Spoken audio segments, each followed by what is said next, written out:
Muling umusbong ang usapan tungkol sa aktor at businessman na si Marvin Agustin nang sagutin niya ang tanong ni Tito Boy tungkol sa kanyang love life.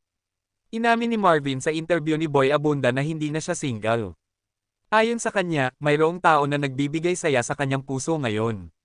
Details in comment.